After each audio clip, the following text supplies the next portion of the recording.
Análisis semiótico de los signos laberinto exterior. E1. Degradación y deformación del símbolo sagrado del Virya. Desde que fuese instituido por Wotan, en los días posteriores al hundimiento de la Atlántida, el misterio del laberinto sufrió una permanente degradación cultural que lo tornó finalmente incomprensible, hasta que John Dee lo consagró nuevamente en la Edad Media.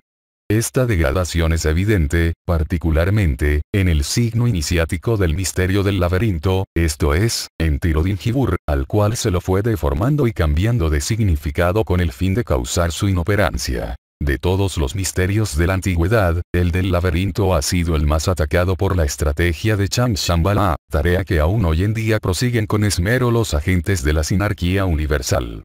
Como producto de la conspiración que se abatió mundialmente sobre el símbolo sagrado del Virya, se han creado una variedad numérica muy grande de signos exterior derivados de Tirodinkibur. Tal variedad es morfológicamente diferente, es decir, se trata en todos los casos de deformaciones del laberinto exterior de Wotan. Sin embargo, para deformar un símbolo sagrado, en cualquier cultura, es necesario degradarlo previamente, descenderlo del contexto arquetípico hasta lo más bajo del contexto axiológico habitual. En este artículo se indicarán las pautas sobre las que debe basarse el examen de la deformación de los laberintos exteriores, y, en los siguientes, se estudiarán con detalle las causas de la degradación de los símbolos sagrados. E2. Pautas para el análisis semiótico. Indudablemente, hay que comenzar aclarando por qué elegimos examinar los signos laberinto exterior deformados, responder qué importancia tiene ese conocimiento para el Virya. Respuesta. La sabiduría hiperbórea evalúa el grado de orientación estratégica de los miembros raciales de una cultura estableciendo el grado de deformación de su versión tradicional del signo laberinto exterior. Los iniciados hiperbóreos, mediante un simple análisis del signo laberinto exterior característico de una cultura son capaces de establecer con precisión su valor esotérico o exotérico, su poder como símbolo sagrado inductor del misterio del laberinto, si es útil para dar el primero o el segundo paso en la solución al problema del encadenamiento espiritual propuesta por Wotan, etc. Para efectuar tal evaluación, los iniciados hiperbóreos disponen de pautas concretas, 4 de las cuales presentaremos a continuación como ejemplo. La aplicación de las mismas en el análisis semiótico pondrá orden en el aparente caos de los signos laberinto y demostrará que todos ellos se ajustan a una ley de involución sémica cuyo principio es la deformación y cuyo fin es el cambio de significado. Primera pauta, analizar la centralidad de la runa odal. Segunda pauta, analizar si la runa Jibur ha sido descompuesta en dos runas esvásticas opuestas. Tercera pauta, analizar si existe inversión rúnica. Cuarta pauta, examinar si existe pérdida de rectilinealidad. El significado de estas pautas quedará en claro si observamos su aplicación en el análisis de una serie de signos laberinto exterior representativos del proceso de deformación.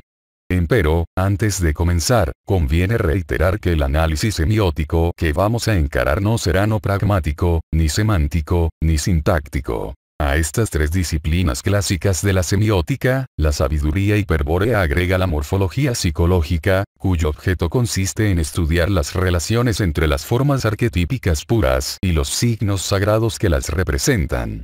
Para ese fin, la morfología ha desarrollado técnicas de análisis estructural sobre la composición de los signos, las cuales se sintetizan en pasos específicos y pautas precisas. Justamente, las 4 pautas anteriores, pertenecen a la morfología psicológica.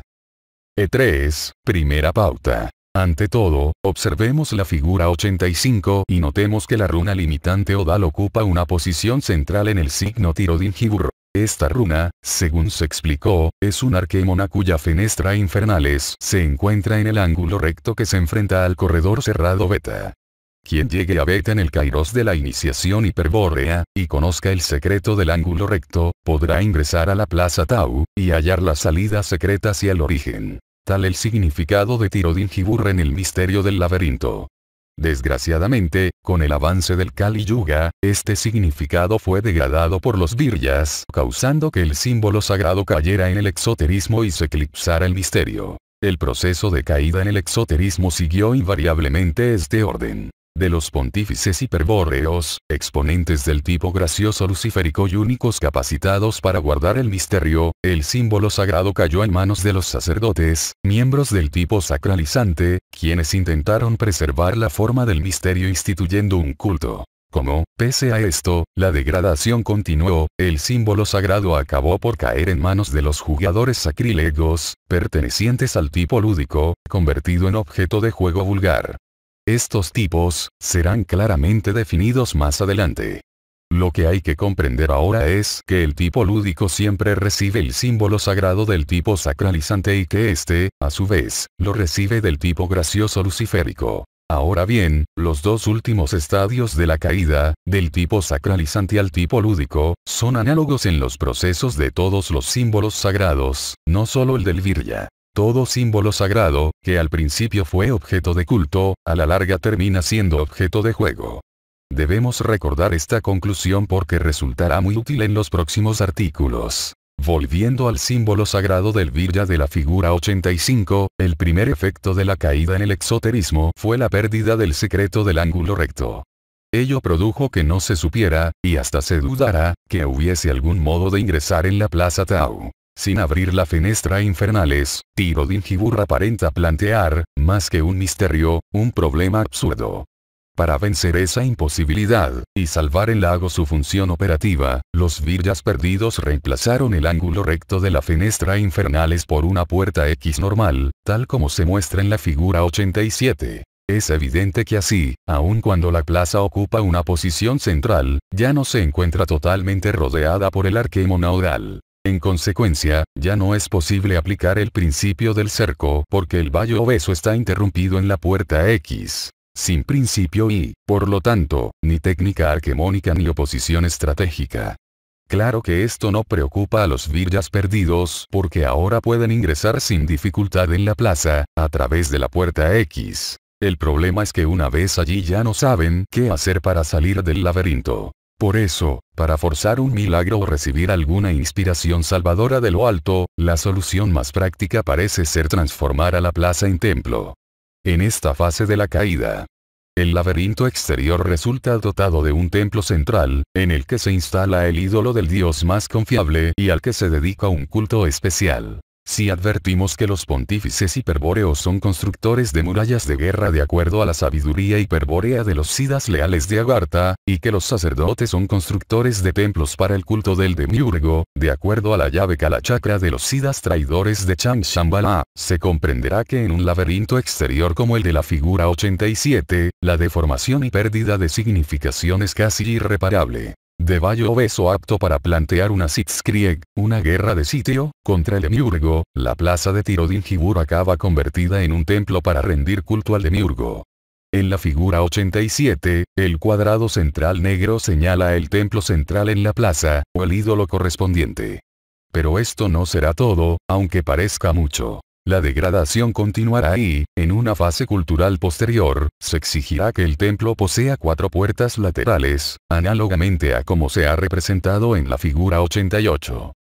El motivo de esta exigencia hay que buscarlo en el inconsciente de los Viryas perdidos, más precisamente, en la cuadrangularidad de la esfera de sombra causada por la clave genética. El siguiente párrafo, transcripto de la página 485, nos ayudará a recordar ese efecto. El símbolo del origen, al causar la distomía de todo significado continuo de la estructura psíquica, al convertir a esta en un laberinto interior para la percepción del yo perdido, produce un curioso efecto subjetivo denominado cuadrangularidad de la esfera de sombra.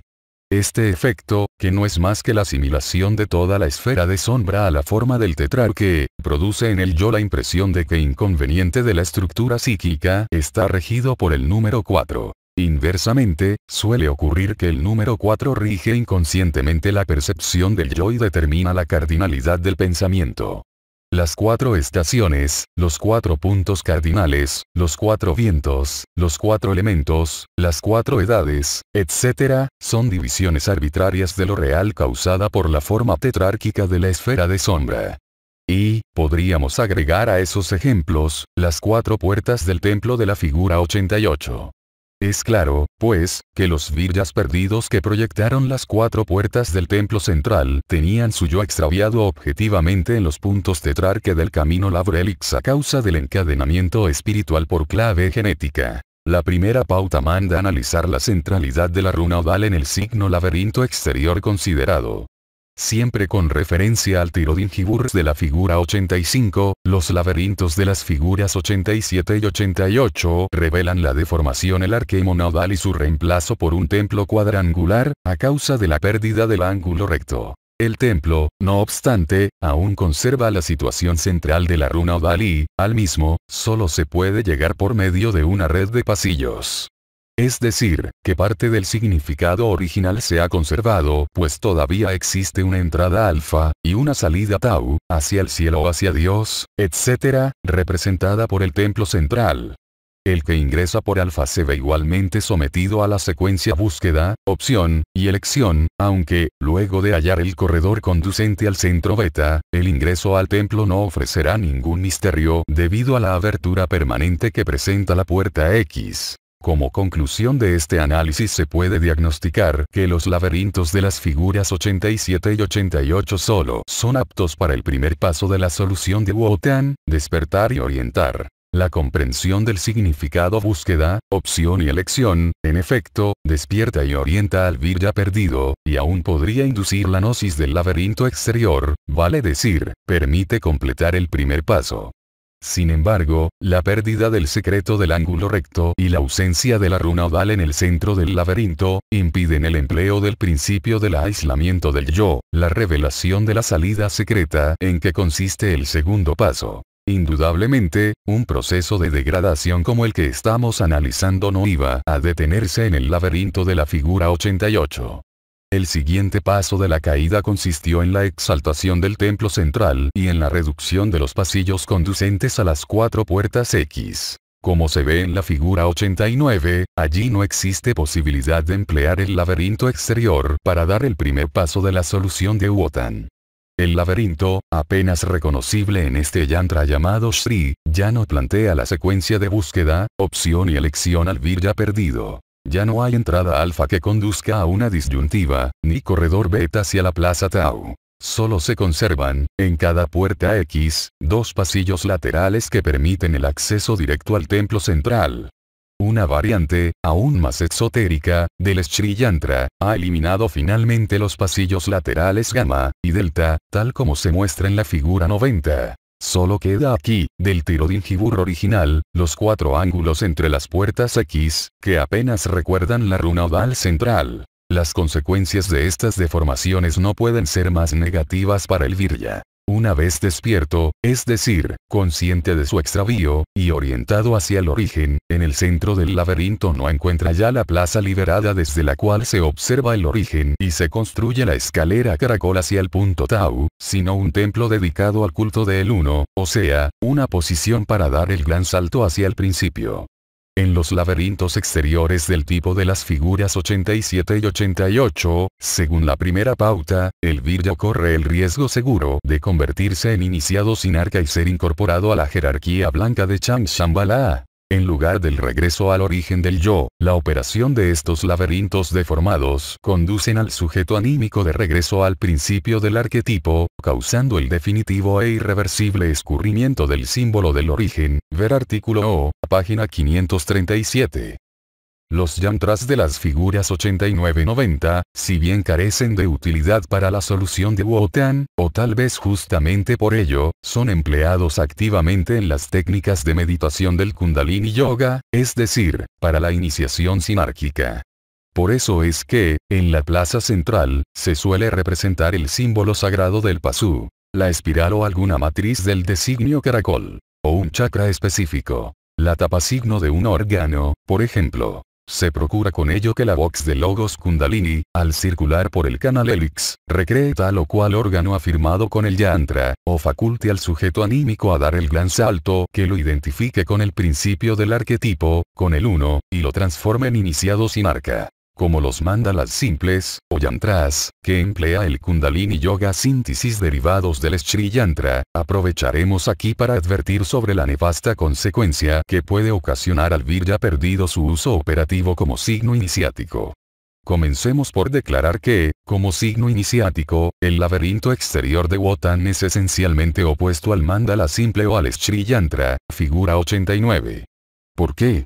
Respuesta. Porque mientras Tirodinjibur propicia la liberación del espíritu encadenado, posibilitando que el yo se aísle del sujeto consciente y se fortalezca volitivamente, el Sri Yantra, por el contrario, fortalece al sujeto anímico, equilibra la estructura psíquica, y aumenta la sumisión del yo en la inmanencia anímica. A continuación, lo explicaremos con más detalle. En la iniciación hiperbórea, el objetivo propuesto es la solución de Wotan. Primer paso, despertar y orientar mediante la comprensión de Tirodinjibur. Segundo paso, revelar la salida secreta mediante la gnosis del laberinto interior, gnosis a la que se llega por inducción o lógica del signo laberinto exterior. Tal gnosis, que aclara la situación del yo con respecto al origen, es un acto estratégico y, por lo tanto, guerrero. Esto significa que el origen, su posición, no podrá alcanzarse pacíficamente, sin luchar, pues, entre el yo y el origen, se encuentra siempre el enemigo. Por eso la sabiduría hiperbórea propone al Virya que declare él mismo la guerra, proyectando la ley del cerco sobre el arquemo nodal, aislando la plaza Tau, y ocupándola en el kairos justo. Con el yo aislado en ese espacio estratégico, será posible, recién, dirigirse hacia el origen y liberar al espíritu cautivo. En la iniciación sinárquica, el objetivo propuesto es la identificación con el uno, mediante el gran salto hacia el principio del arquetipo. Este objetivo se ha de alcanzar con el concurso de técnicas de la Kalachakra, que consisten principalmente en administrar al Virya un signo iniciático, generalmente un Sri Yantra o un mandala cuadrangular con un chakra central. Se cuenta aquí también con el principio de la inducción para conseguir que la contemplación del mandala transfiera interiormente su estructura sémica. Pero el mandala introyectado es un templo cuadrangular en cuyo centro se ha simbolizado un chakra. Las técnicas del Kundalini Yoga procuran que tal chakra se sitúe sobre un chakra orgánico interior correspondiente, por acción del principio de selección fonética. Se busca así que la vox de Logos Kundalini ajuste la función del órgano a la capacidad del chakra mandálico. De esta forma, un yogi puede ir recreando y armonizando todo el microcosmos. Es claro, entonces, que si el Virya recibe un mandala como signo iniciático, y no lo aísla de inmediato con el principio del cerco, tarde o temprano introyectará por inducción psicológica y pondrá a la vox en contacto con la capacidad del chakra mandálico, con su palabra o hija característico. Y este contacto, por el principio de selección fonética, estabilizará la función de aquel órgano que el mandala refleja, es decir, fijará un chakra interior. En el caso de un mandala cuadrangular como el Sri Yantra, ¿cuál será este chakra interior fijado? Respuesta. Naturalmente, la totalidad psíquica. Todo mandala de ese tipo, recibido como símbolo iniciático, es decir, conscientemente, cualquiera sea su chakra interior, es introyectado como recorte de la estructura cultural, como un perfil sémico que se superpone a la realidad polisémica interior, allí donde corresponde o encaja. Entonces, el chakra mandálico se sitúa sobre el chakra orgánico, según se explicó, mientras que la cuadrangularidad mandálica se superpone a la cuadrangularidad de la esfera de sombra, es decir, a la totalidad psíquica. Es evidente que, si el plano de la estructura psíquica es el símbolo sagrado del pasú, el signo espiral, y si ahora esa estructura aparece encuadrada, entonces, en el centro de la cuadrangularidad estará el centro de la espiral, el centro de referencia de la esfera de conciencia o esquema de sí mismo. Con otras palabras, el centro del mandala cuadrangular o Sri Yantra coincide con el centro del símbolo sagrado del pasú, vale decir, que allí radica un yod, un punto indiscernible, un ojo de Abraxas. El mandala cuadrangular o Sri Yantra, de acuerdo a su diseño, puede contener símbolos correspondientes a algunas partes o a la totalidad de la estructura psíquica. Cuando es introyectado, la vox de logos microcósmico fija y estabiliza ese contenido. Por eso se suele afirmar, y el psiquiatra suizo Carl Gustav Jung se ha encargado de demostrarlo, que el mandala es curativo, es decir, que ejerce un efecto terapéutico en sujetos que padecen estados psicóticos o de desequilibrio mental. Precisamente, el restablecimiento del equilibrio procede de la función encuadradora y fijadora de contenidos que cumple el mandala al aplicarlo como recorte o límite de la estructura cultural, reduciendo así la acción luminosa de lo inconsciente, radiando los mitos autónomos, y señalando el selbst. Este selbst jungiano, desde luego, no es el selbst de la sabiduría hiperbórea, sino el centro de referencia del esquema de sí mismo, el yod, el centro de la espiral que coincide con el centro del mandala. Un centro que se halla del todo distante del yo, particularmente si el yo está de algún modo reorientado hacia el origen. Pues bien, la curación mandálica, el equilibrio psíquico obtenido por el encuadramiento mandálico, desorienta definitivamente al yo del selbst y lo aproxima al selbst, al centro de la espiral, es decir, lo sume profundamente en la inmanencia del sujeto consciente. Tal el efecto de la cura mandálica, en todo semejante al de la iniciación sinárquica. Un equilibrio psíquico logrado en base a una enervación del yo, a la sumisión del yo al sujeto consciente. En fin, a una afirmación del encadenamiento espiritual.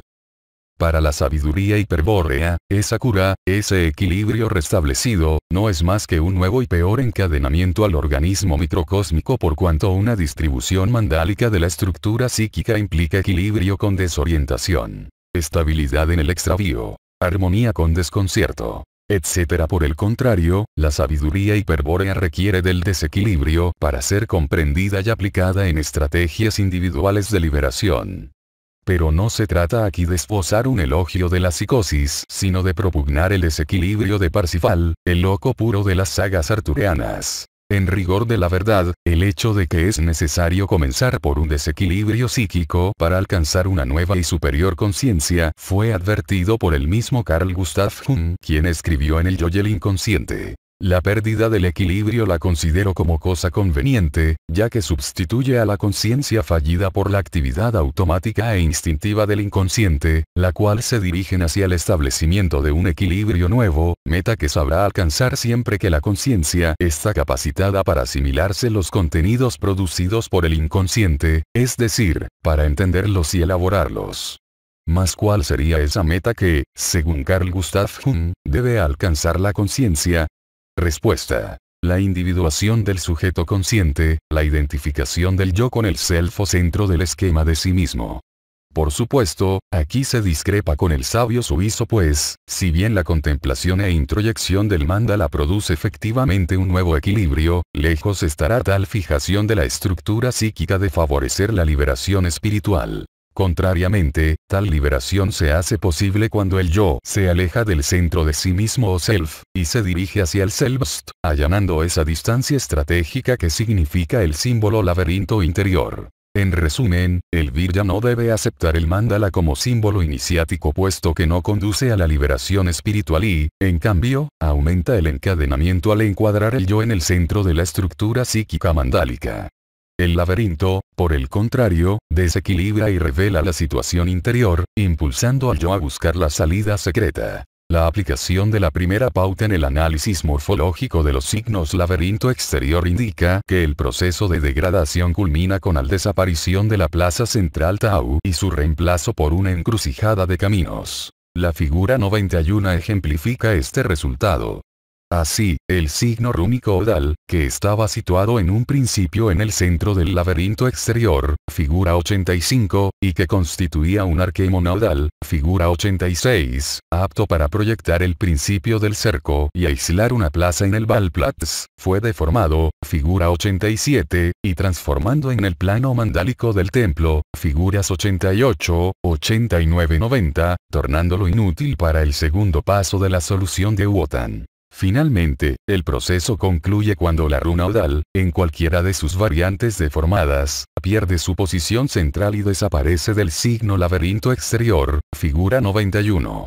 En consecuencia, la figura 91 representa el peor caso de la serie, cuando la pérdida de centralidad de la runa Odal determina su carencia de significado e inoperancia para los fines del segundo paso. No obstante, este laberinto aún resulta útil para el primer paso, pues presenta la opción inicial gamma, o delta. De estos dos pasillos, uno conduce a la encrucijada central mientras que el otro, está cerrado, es decir, no tiene salida. Es claro que, pese a lo decadente de este signo con respecto a Tirodinkibur, no es difícil revelar el significado de búsqueda, opción y elección y, por lo tanto, inducir al Virya a dar el primer paso. Despertar y orientar hacia el centro. La dificultad procede de que la orientación obtenida con este signo ya no se refiere a la plaza Tau central y al punto Tau, sino al signo de la cruz. E4, el mandala de Shambhala y la primera pauta. El proceso de degradación que se ha descrito en E3 no ha sido, desde luego, casual. Por el contrario, ha existido desde tiempos remotos, y se mantiene hasta hoy, una conspiración cultural contra el símbolo sagrado del Virya tendiente a causar su degradación y cambio de significado. Los autores del plan destructivo son, como de costumbre, los siddhas traidores. Y los ejecutores. Los maestros de la jerarquía blanca y sus agentes de la sinarquía universal. Tomando en consideración este plan enemigo, resulta evidente que la deformación demostrada por la primera pauta no es un producto casual de la imaginación de los Viryas perdidos, sino la concreción de un objetivo estratégico. A los siddhas traidores interesaba desde un principio el reemplazo de la runa odal por el templo cuadrangular Sri Yantra en la posición central del signo laberinto exterior. Con otras palabras, ante la imposibilidad de impedir la divulgación de Tirodinkibur entre los linajes hiperbóreos, los siddhas traidores planearon su deformación y adaptación a la estrategia sinárquica, es decir, se propusieron modificar el símbolo sagrado del Virya para que, en lugar de operar como instrumento de liberación espiritual, operase como reforzador del encadenamiento espiritual y, para ese fin, el cambio fundamental consistía en eliminar la runa odal, el sagrado nombre de Wotan, de su posición central, y colocar en su lugar el templo de la figura 89.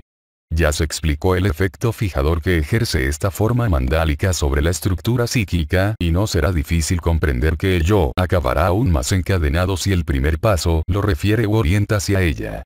Pero lo cierto es que, además de este propósito encuadrador y fijador, existe un motivo fundamental para dirigir la deformación del símbolo sagrado del Virya en el sentido señalado. Adaptar el laberinto exterior a la forma mandálica de la llave Kalachakra. He aquí, sintéticamente, lo que esto significa. Por la llave Kalachakra el espíritu ha sido encadenado al sujeto anímico del Pasu, manifestándose como un yo perdido que transita extraviado un camino Lavrelix. Por Tirodinkibur el yo perdido puede orientarse en el camino Lavrelix y desencadenarse del sujeto anímico. La llave Kalachakra y Tirodinkibur son, pues, signos opuestos. Uno encadena mientras el otro libera al espíritu. Se entiende, entonces, que el interés de los siddhas traidores esté concentrado en neutralizar el poder liberador de Tirodinkibur. ¿Cómo se neutraliza al Tirodinkibur? Respuesta. Reemplazando el arquemo nodal por el templo central, es decir, transformando a Tirodinkibur en un signo de la llave Kalachakra. La respuesta será más clara en cuanto examinemos las figuras 92 y 93, conocidas como mandalas de Shambhala. En realidad, estos mandalas son representaciones de la llave Kalachakra. Compárese el templo cuadrangular del centro de los mandalas, con la figura 89, y se comprenderá cómo se puede neutralizar al signo Tirodinkibur. El símbolo sagrado del Virya, Tirodinkibur, será neutralizado cuando la runa odal, destinada a aislar al yo, sea reemplazada por el templo cuadrangular, tetrárquico, cuyo fin es encadenar al yo. La deformación de odal, y su conformación como templo central, tiene por objeto transformar a Tirodinkibur en un signo de la llave Kalachakra.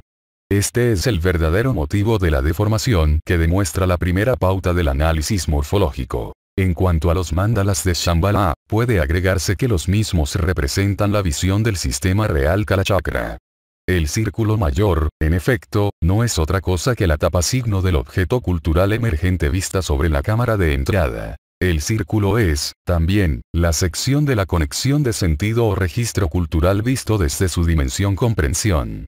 Lo que nos muestra el círculo mandálico de las figuras 92 y 93 es, pues, una puerta de Shambhala. El sendero a Chan Shambhala comienza en la cámara de entrada del registro real Kalachakra, es decir, en la tapa signo, E. Y hay que notar que, al estar la extensión del sistema real entre la Tierra y el Sol, no es necesario colocarse en iniciado hiperbóreo presente compresnivo para enfrentar la tapa signo, pues el sistema real Kalachakra ofrece de frente su comprensión, página 773. El mandala es el signo de la llave Kalachakra. Fuera del mandala, es decir, fuera del sistema real Kalachakra, está el mundo exterior del Virya, su contexto axiológico habitual. Sin embargo, en ese mundo exterior, que integra al cielo y la tierra, valles y montañas, no se ha representado el sol. Ello es debido a que el sol se encuentra en el objeto cultural referente, o, c.r. del sistema real Kalachakra y, por lo tanto, oculto tras el mandala, en el extremo de la extensión del registro cultural. En el sol está el, o, c.r., el símbolo sagrado del pasú, el signo espiral. Ese es el extremo más lejano del sistema real.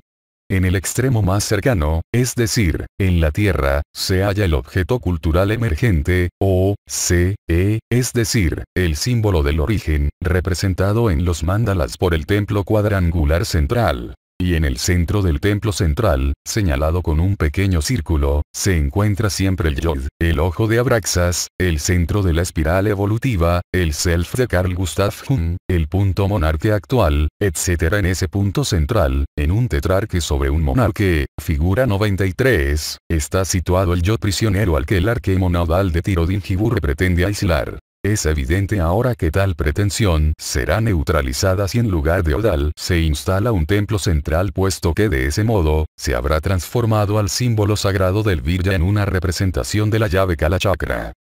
E5, segunda pauta. Los símbolos sagrados representan verdades metafísicas. El laberinto exterior Tirodinjibur, por ejemplo, al estar interpretado arquetípicamente por los signos rúnicos que lo componen, tiene un significado metafísico que hemos explicado. Consecuentemente, la deformación de un símbolo sagrado ha de corresponder a una modificación del significado, es decir, a una deformación de la verdad metafísica representada. Un símbolo sagrado, obtenido por transformación de otro símbolo sagrado original, significará una verdad metafísica análogamente transformada de otra verdad metafísica original. Hasta la mínima variación en la estructura sémica de un símbolo sagrado tiene un significado con respecto a la verdad original. Esta aclaración adquiere particular relieve si nos remitimos a un caso concreto, por ejemplo al laberinto exterior de la figura 87. El mismo presenta evidentes deformaciones con respecto al símbolo sagrado original Tirodinjibur, figura 85, ¿más qué significan esas deformaciones? Respuesta. Las deformaciones corresponden a una cadena de causas y efectos cuyo enunciado sintético es el siguiente. Primero, la pérdida del secreto del ángulo recto causa la deformación del arque monodal. Segundo, la deformación del arque monodal conforma un templo central, dotado de una pluralidad de puertas por las cuales se puede ingresar sin obstáculo. Tercero, la pluralidad de accesos al templo central causa la deformación de la runa conducente Jibur, el tridente de Poseidón. Cuarto, la deformación de Jibur causa la aparición de dos esvásticas conducentes opuestas, figura 87 y 88. Quinto, el laberinto posee, por último, dos entradas opuestas alfa, una en cada esvástica, que conducen al templo central, tras respectivas bifurcaciones de caminos. De este enunciado solo conviene aclarar la sentencia cuarta, que expresa el canon hiperbóreo de la dualidad y oposición de principios. En efecto, según la sabiduría hiperbórea, el principio único de la orientación del yo está representado por la runa Jibur cuando el yo perdido, extraviado objetivamente en el camino Labrelix, ingresa a la plaza Tau del arque monodal de Tirodinjibur, lo hace transitando por la runa Jibur como tridente de Poseidón, es decir, desde alfa, hacia beta. El tridente de Poseidón es el arma de los Siddhas y solo si ellos lo disponen frente a Odal, en el kairos de la iniciación, el yo podrá realmente ingresar al arque monodal y ser aislado del sujeto anímico. Por eso Jibur representa al principio único de la orientación del yo. No existe otro modo, fuera del tránsito por el tridente de Poseidón, de hallar la salida secreta que conduce a la liberación del espíritu. La transformación del arque monodal en templo, primero, segundo, tercero, causa la transformación del principio único en un par de principios opuestos, cuarto, es decir, la transformación de la runa conducente Jibur en dos runas conducentes esvásticas. Para la sabiduría hiperbórea, las esvásticas opuestas aparecen cuando se ha quebrado la unidad de Jibur. En consecuencia, nadie puede orientarse espiritualmente contando solo con una esvástica. Y ni aun con el par opuesto podrá hacerlo si no es capaz de sintetizarlas en Jibur, si de la dualidad de las esvásticas no llega al principio único de Jibur, al tridente de Poseidón. La segunda pauta exigía analizar si la runa Jibur ha sido descompuesta en dos runas esvásticas opuestas. Al aplicar esta pauta en el análisis morfológico de los signos laberinto exterior, podremos comprobar si el principio único de orientación del yo ha sido partido en dos principios opuestos. Si ello ha ocurrido, la conclusión inmediata es que, con dicho signo, no será posible la orientación del yo ni mucho menos su aislación rúnica. Por el contrario, una, o las dos esvásticas, conducen directamente al templo central, tal como se observa en el Sri Yantra de la figura 89 donde las dos esvásticas aparecen combinadas para conducir hacia las cuatro entradas del templo. Solo Jibur, el tridente de Poseidón, es el principio único de orientación del yo. E6, Jibur, el arma del caballero Tirodal. El caballero Tirodal es el virya cuyo yo ha sido aislado, durante el kairos de la iniciación hiperbórea, por la sagrada runa Tirodal. El armado del caballero Tirodal consiste en la plasmación interior de la runa Jibur en la fenestra infernales de la runa Odal. Se conforma, entonces, una disposición sémica cuya representación analógica es el Tirodin Jibur de la figura 85. Para visualizar la explicación, supongamos que el yo de un caballero Tirodal se haya aislado en la plaza Tau del Tirodin Jibur. En ese caso, el yo opera sobre la realidad exterior, sobre el sujeto consciente, a través de la fenestra infernalis, es decir, a través del ángulo recto que da al corredor beta, de la runa Jibur. Es evidente que, vista desde el yo aislado, la runa Jibur tiene el carácter de espada de Wotan, ver figura 62, y por eso, siendo que el yo se expresa por su intermedio, se dice que el arma del caballero Tirodal es la espada de Wotan. La sabiduría hiperbórea destaca, principalmente, tres propiedades de arma del caballero Tirodal. La espada de Wotan es, a la vez, el verbo, el rayo y la piedra del rayo. El verbo por ser esta su expresión guerrera. El verbo del caballero Tirodal es la espada de Wotan. El rayo por ser el verbo expresión de la lengua de los pájaros, Sieg, de la lengua Tirodal de los Sidas leales. El verbo del caballero Tirodal es la espada de Wotan, el rayo.